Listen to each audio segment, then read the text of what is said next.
No.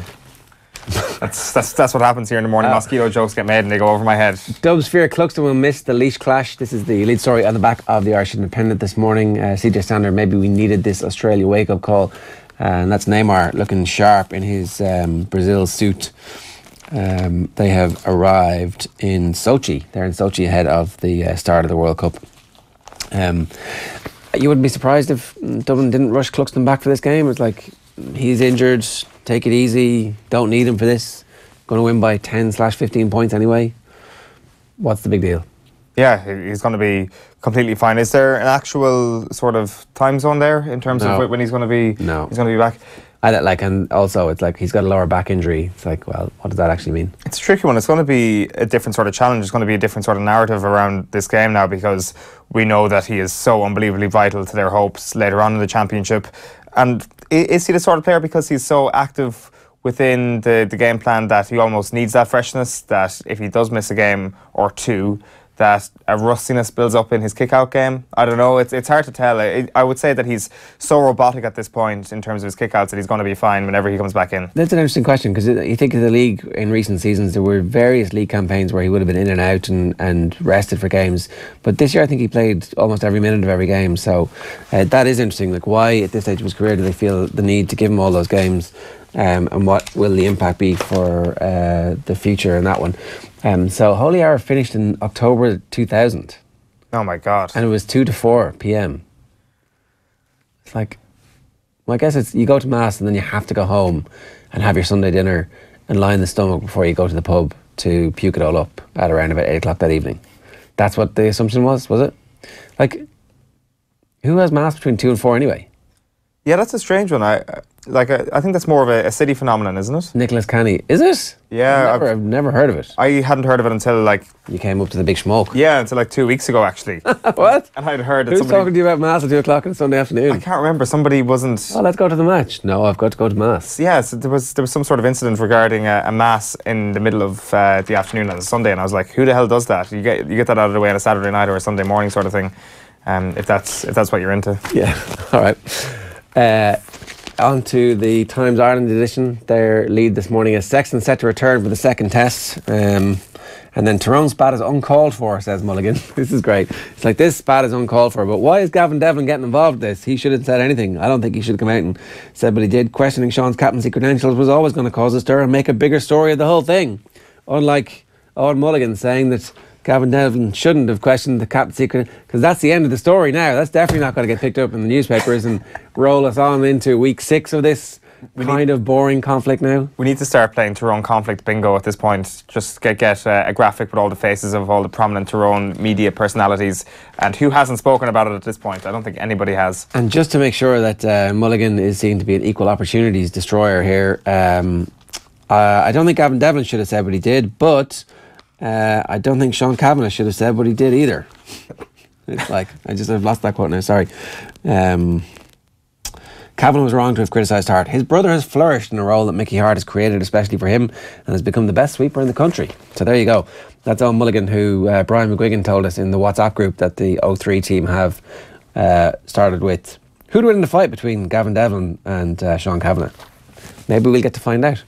That 03 team are playing Armagh 03 in a friendly fundraiser challenge in the next couple of weeks. And is Mickey Hart going to be the manager of the 03 Tyrone team? Yeah. I highly doubt it. Yeah. It's... There's a lot of managers there. It's got to the point now, like, I love these sort of spats, and it was fantastic at the start, but it's getting a little bit boring now. Put it away? It's kind of like, okay, we get it. We get it that you can just...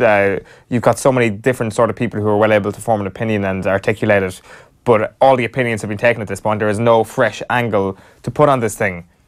Like, everybody's made the point that Colin Kavanagh must be feeling pretty awkward. Everybody must be making the point that Sean Kavanagh maybe shouldn't or should have done what he did, and Gavin Devlin similarly. Sorry, Sean Kavanagh has to do exactly what he's getting paid to do, because otherwise he'd be a crap pundit, and he's not. He's a really good pundit, and he's making the point that his experience shows that this team have not developed forward, and this is his theory about why. I think he was well within his rights, not just to say it, but he kind of had to say what he thought was. I think he should have said it. Yeah, exactly. It was not just within his rights. Absolutely correct decision. They seem to have leaked the team in dispatches again this week ahead of the second test. It looks like Sexton's going to come in. It looks like Ringrose is going to partner Henshaw. Bundy Aki is going to make way. So Robbie Henshaw goes to 12 and Ringrose comes in at 13, and Dan Levy and Tyg Byrne are also going to play, and Devin Toner is also going to play. So I don't know if that means that James Ryan gets dropped, or if Tyg Byrne comes into the back row, and do they take the opportunity to take Peter O'Mahony out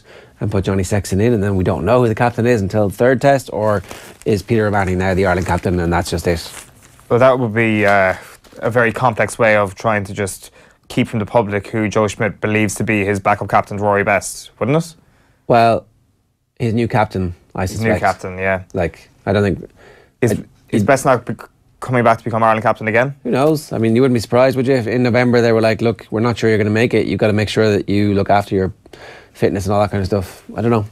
On to the Irish Times today, and this piece from Jim McGuinness is pretty good. It's an analysis of the Tyrone-Meath game. Full of praise, actually, for Meath in terms of their fitness, their aggression, the way they approached the match, but just that they needed to control that temper a little bit, and that ultimately some stupid frees, which the referees are looking for, cost them really dearly, but that he's got a lot of praise for Conor McCaskey, who he says looked very sharp and could actually have quite a role to play. Described as Peter Canavan-esque, I think, in that. A little later on in the summer.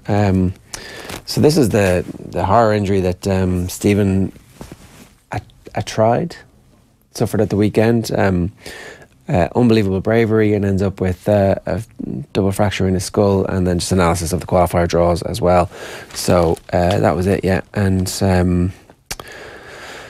Kelly Harrington has won a bronze medal in the boxing in that one. So what do I got next? I have the Irish Examiner next. YO is Waterford. Tony Brown says Deja paying the price for being too nice. That's obviously a YO is me, Mario Balotelli reference there. And Mike Quirk says, feeling cheated by a referee's mistake? Deal with it. He's got zero tolerance for people whining about referees in the aftermath of games. Basically pointing out there was a club game that he had postponed his honeymoon for, that they lost, that the teammates and backroom team were going after the referee for it, and he ends up protecting the referee and is declared a saint for it. But ultimately he's protecting the referee because he feels like they kicked 9 wides, and if maybe they hadn't kicked 9 wides, the game wouldn't have been in the melting pot, and therefore you wouldn't have been at the mercy of the referee, which is a fair point, except in the instance where with the last kick of the game you get the opportunity to send the game into double over extra time. Yeah, there is kind of are we now pushing the idea that the acceptance of terrible refereeing has to become the norm rather than like an actual holding of higher standards? Of course there has to be a holding of higher standards on the players and the management side when it comes to actually dealing with a fellow human being, which is to not absolutely lambast them in a horrible fashion. How can we help you get better in the next round? Exactly. How can we make sure that doesn't happen again? And we will continue to offer you a guard escort. Yes. The only thing is it just continues to get worse almost. It seems like we're on a slope going downwards rather than... Unfortunately, Irish people are prone to outbreaks of violence and stupid machismo, and we like to be seen to be shouting at people. I know how to solve this. We should put a ban on going to the pub on a Sunday, and that would... Between 2 and 4. Between 2 and 4 Just between 2 and 4, that'd work. So bittersweet. This is the back page of the Irish Daily Mail this morning. Clare's historic victory tinged with sadness. And then CJ Stander, he is a big, big man. CJ Stander is a big man. They are big arms. That is the whole circumference of his arm there. It's about the same size as Owen Sheehan. It's like the Ireland players were doing a weight session yesterday in front of the cameras, and CJ got the guns out. Yeah, like when the cameras come in, you got to get the guns out. I always say that I'd always imagine that's a fairly awkward scenario where it's like you're going to come and perv over me with your camera.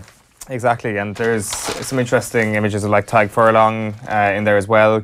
Kind of straight up shots, and it's like, just let me do my weights here for a moment, will you? Yeah. Andrew Porter's lifting. He seems to be lifting a lot more than John Cooney is.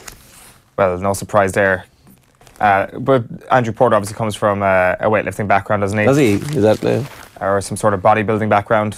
Whatever the difference is there, the subtle difference between weightlifting and bodybuilding.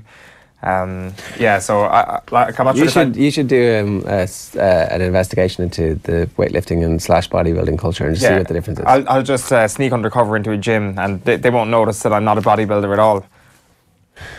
I think it would be interesting for as a social experiment. I think it would be. I'm not very, saying very you have to do the lifting or the bodybuilding, but I mean, if you get, are you saying that I'm not able to? If you get into it, it's up to you. Absolutely, I'm going to become the next great bodybuilder. The Racing Post, O'Brien targets clash with Justify in Classic. This is Aidan O'Brien indicating that Kentucky Derby flop Mendelssohn will travel to the US for 2 more dirt runs in preparation for a Breeders' Cup Classic showdown with Triple Crown hero Justify. And then that is a story about US Ace Ward primed for action with his best Royal Ascot team. This is Wesley Ward, who is coming over. Locked and loaded is the headline there. On the back of the Herald this morning, they're going with that injury story. 2 skippers on the ropes is the headline here. Atried fractured skull as Cluxton struggles. You've also got his 30 years since Ray's golden goal. The Ray Houghton put ball in the English net. It's 30 years today. On the back of the Mirror, it's O'Moore misery. Leash captain Atried ruled out a decider with a fractured skull. While Wembley's yours for £1 billion. This is John Cross's story today in the Mirror. He says that FAA chiefs have opened up the sale of Wembley to the highest bidder in the hope of making £1 billion. Of course, there was that story a few weeks ago that the NFL or an NFL franchise are planning on purchasing Wembley. Shahid Khan had offered £600 million, but the FA have strong interest now from 3 other potential buyers. So it'll be interesting to see how that one develops. A very... I'm not sure, is it a worrying development or kind of just a normal sign of the times that Wembley's going to get bought by an NFL team? Class. Do you think it's class? Yeah, we're going to have an NFL team in London. It's class. No? It is the... Are they going to change it to the IFL then, the International Football League? No, then, no. It's the NFL. It doesn't matter. But the N stands for national. It's no longer national. It's international. Yeah, it doesn't matter. International. I mean, that's definitely the most important. That's the big story here. It is. All I care about is an NFL team in London. It's going to be great. Yeah, I don't know about that. Why not? It does not kind of cheapen the idea that this is America's game. That this is like it can have an international appeal without having to have an international team. But who cares about it cheapening the idea of it being America's game? What difference does that make? Like it's American football. You'll be able to go and watch games. You can still do that when they come over in your own time slot, and it'd be like a thing. It's not about us. It's about think about all those people who actually have this as their thing, like who love Jacksonville. The 4,500 people who buy season tickets there. Yeah, and who just sit in a hot tub and watch their team play week in, week out. Yeah, I mean, I really feel sorry for those people who live in Jacksonville, Florida. I feel sorry for them as well. Like, but imagine that, like Shahid Khan just saying, "Listen, people of Jacksonville, you may be rich enough to afford a hot tub, but money doesn't buy love, and we're leaving, and we're going to a country that doesn't even play this game on an indigenous level." Like, it's corporate cheapness gone mad, isn't it? It's American football for Europeans. I'm delighted. On the back of the Star this morning, it is Ron of the Best. Cristiano Ronaldo's backing Mo Salah to join the race for Best FIFA Men's Player, while Munley praises Atried bravery. Then you've also got Saints move for Brazunu. So Southampton are weighing up a bid for Shamrock Rovers teenage keeper Gavin Bazunu. That's an exclusive there by Paul Lennon. He's made his first team debut in Saturday's win over Bray, actually, so he's pretty new to the first team there, but obviously Southampton have got their scouts on the ground over here. That'll be a massive move for him. You're yet again kind of dominating things everywhere, really. There's supplements left, right and centre. On the back of the Sun, cunning plan. Greg's poised for top flight return after 8-year absence, while Mayo for Fox ache. Brian Fox cursed Tipperary's luck for drawing Mayo in the All-Ireland Senior Football Championship qualifiers. That's the headline of the day. It's for once and once only, the Tabitha morning tea has gone over my head. It's usually you, in fairness. And read it again. Go on, lord it over me. Mayo for fuck's sake.